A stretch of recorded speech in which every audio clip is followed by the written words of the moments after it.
শিক্ষার্থীবৃন্দ, তোমাদেরকে জানাই অসংখ্য ধন্যবাদ এবং একরাশ গোলাপের শুভেচ্ছা। আজ আমরা নিয়ে আসছি নবম শ্রেণীর সাহিত্যের রূপ ও রীতি।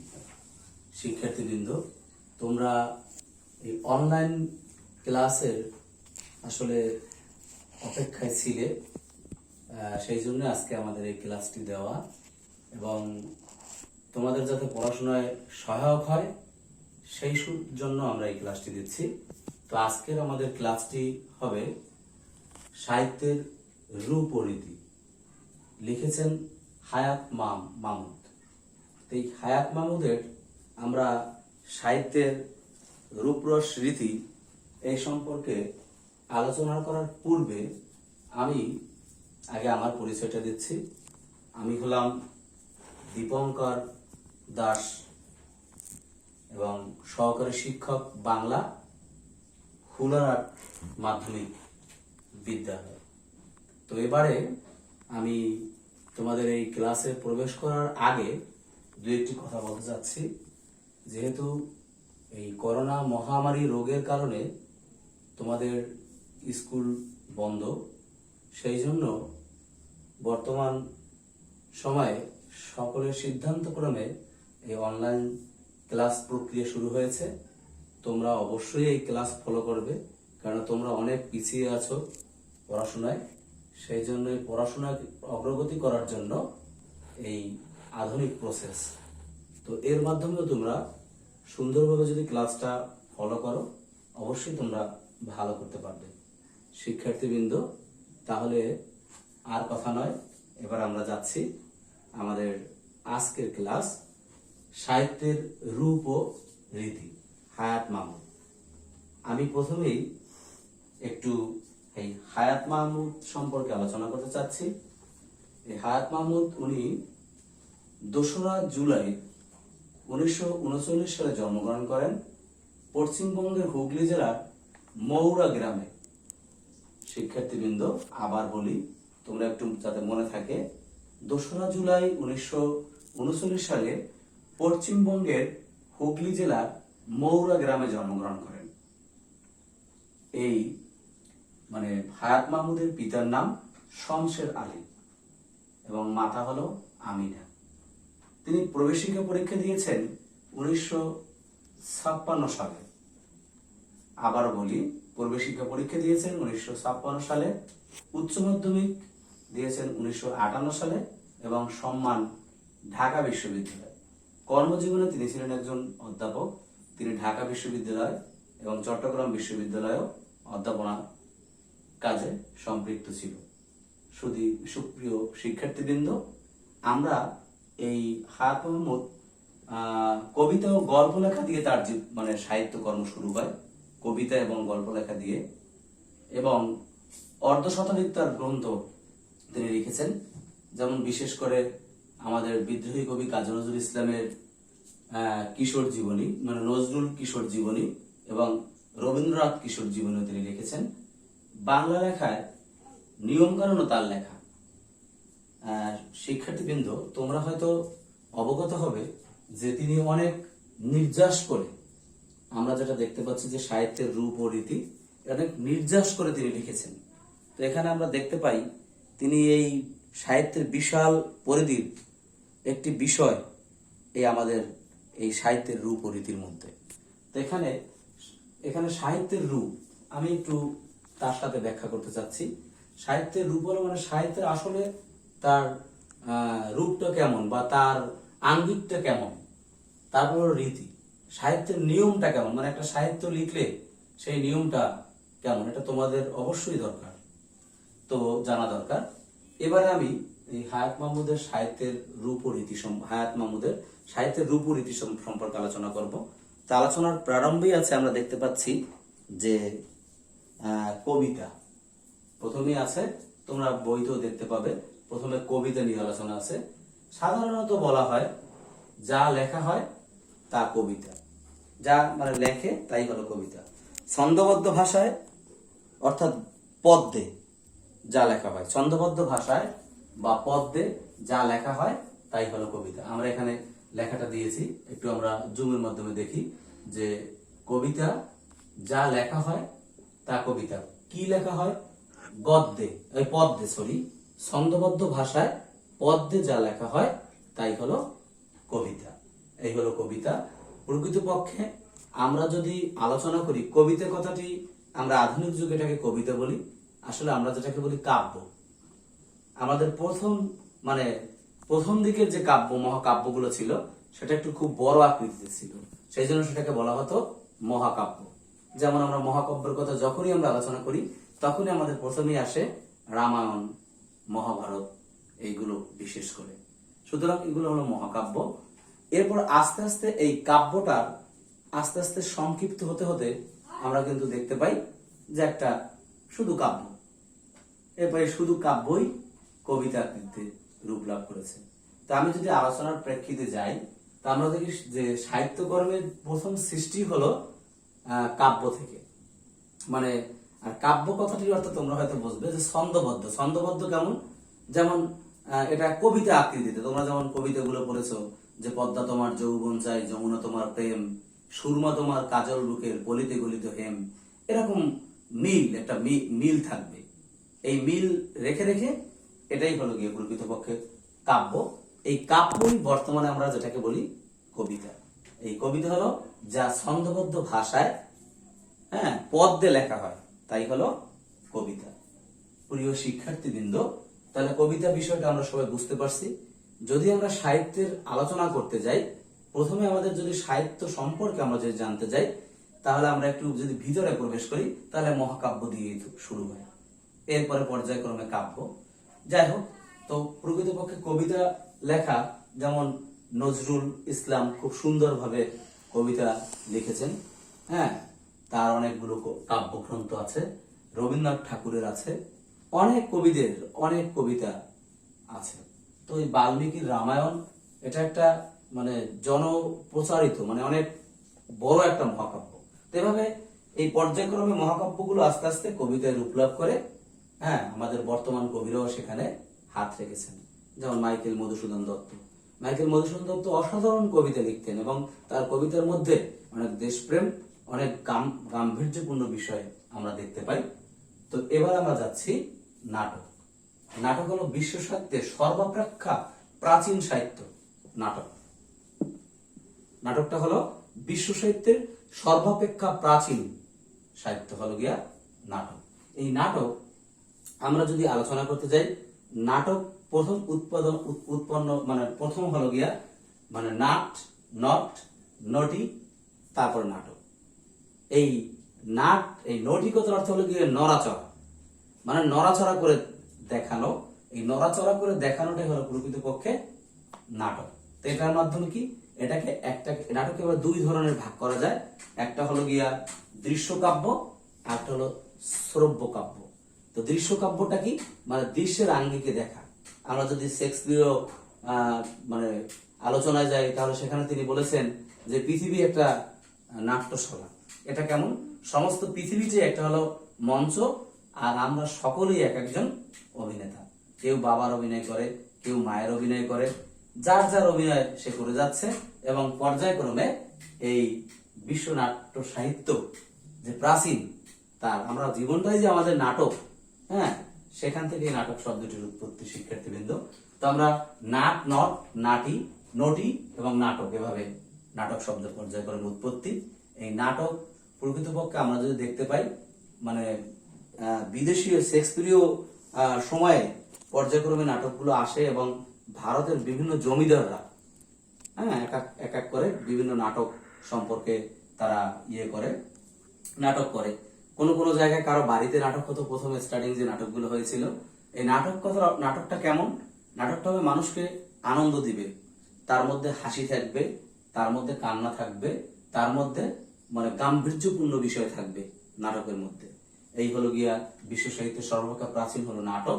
আর নাটক প্রকৃতপক্ষে আমরা দেখতে পাই মাইকেল মধুসূদন দত্ত নাট্য সাহিত্যে বিশেষ ভূমিকা রেখেছেন। আমরা যদি মাইকেল মধুসূদন দত্তের বিশেষ বিশেষ যে নাটকগুলো দেখি, যেমন তার মধ্যে হলো শর্মিষ্ঠা, একটা খুব নাম করা নাটক। তার এই নাটকগুলো একেবারে জনসমক্ষে খুব মানে নাম করছে।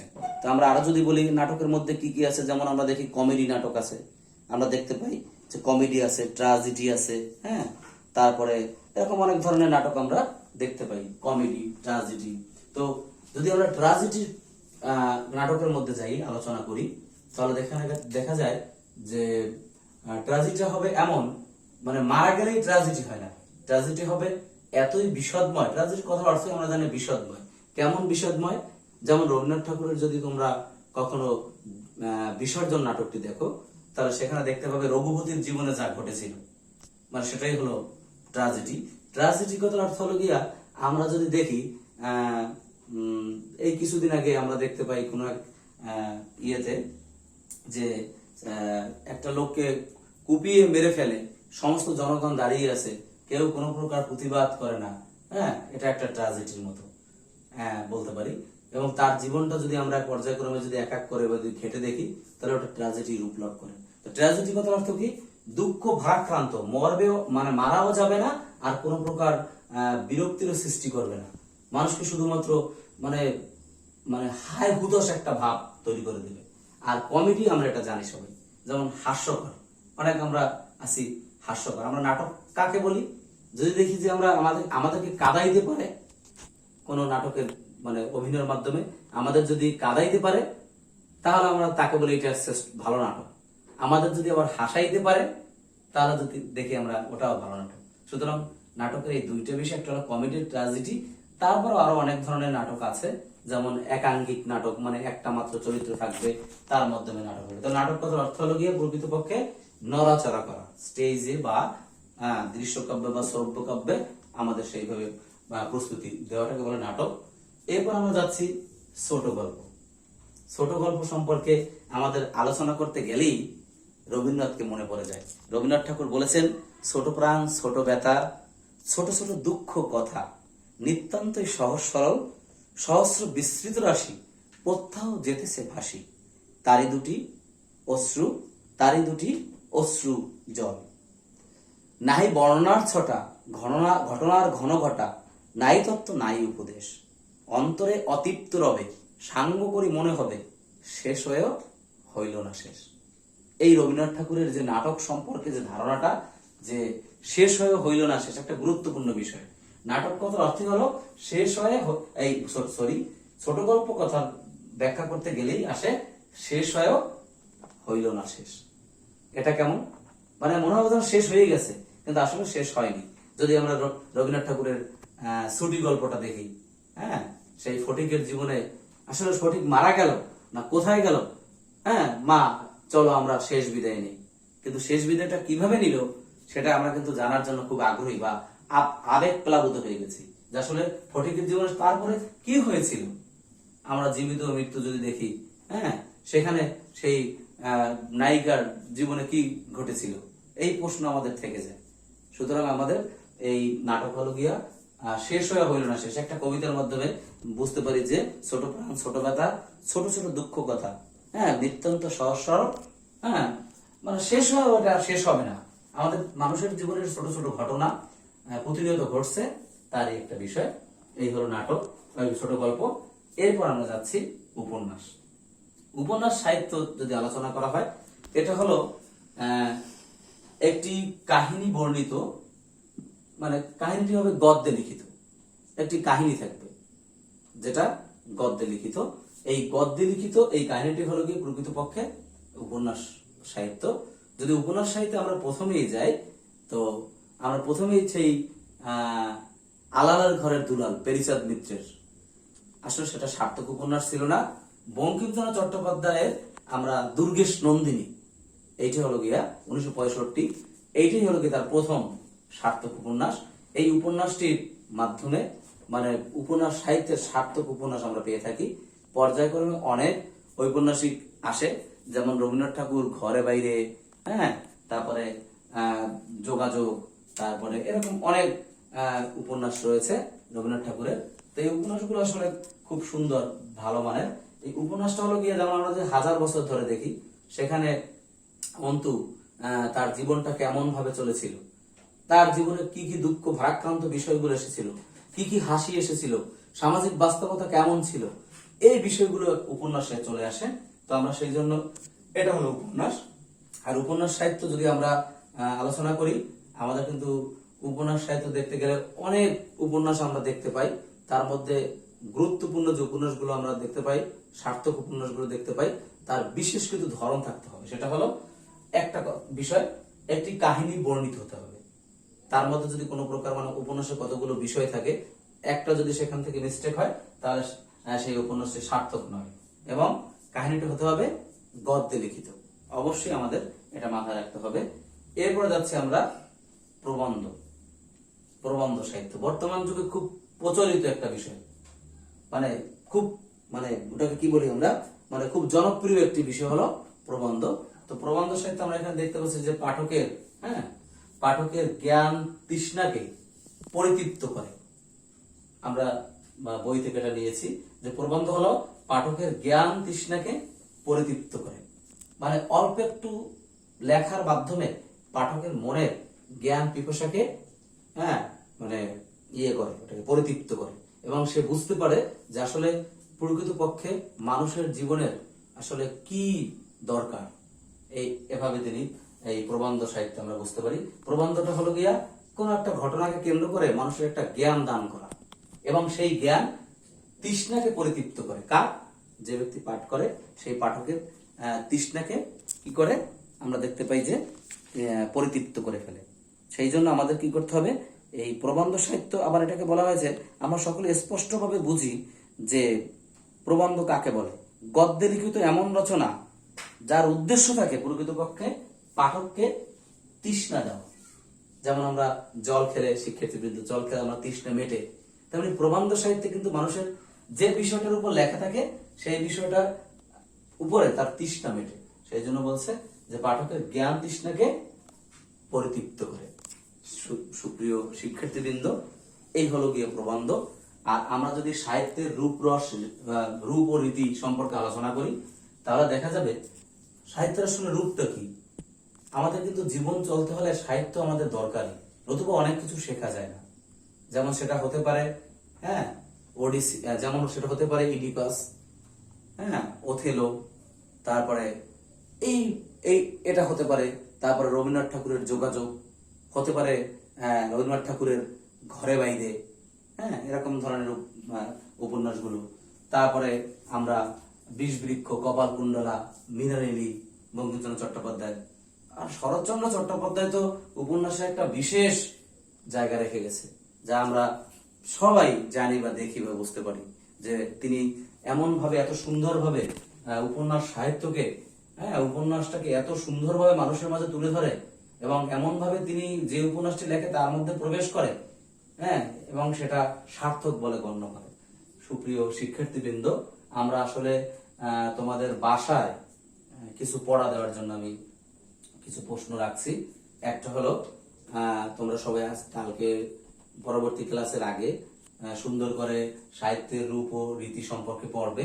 এর বিস্তারিত, যেমন আমি এখানে সংক্ষিপ্ত আলোচনা করেছি কবিতা সম্পর্কে, নাটক সম্পর্কে, ছোট গল্প সম্পর্কে, উপন্যাস সম্পর্কে এবং প্রবন্ধ সম্পর্কে। এই 5টি বিষয় একটু ভালো করে তোমরা বাসায় দেখবে। আমি পরবর্তী ক্লাসে, অন্য ক্লাস শুরু হওয়ার আগে আমি এই বিষয়গুলো একটু আরেকটু আলোচনা করব, যাতে তোমাদের বুঝতে আরো ক্লিয়ার হয়। তোমরা এই মহামারীর সময়ে সর্বপ্রকার স্বাস্থ্যবিধি মেনে চলবে। কোনো প্রকার অযথা বাহিরে ঘুরতে বের হবে না। যদি প্রয়োজনে বের হতে হয় অবশ্যই সকলে মাস্ক পরিধান করবে, এবং বাড়িতে এসে তোমরা সবাই সুন্দরভাবে হাত ধুতে করবে। এই বলে আজকে আমি ক্লাস এখানে সমাপ্ত করছি। সকলকে ধন্যবাদ, শিক্ষার্থী। ধন্যবাদ।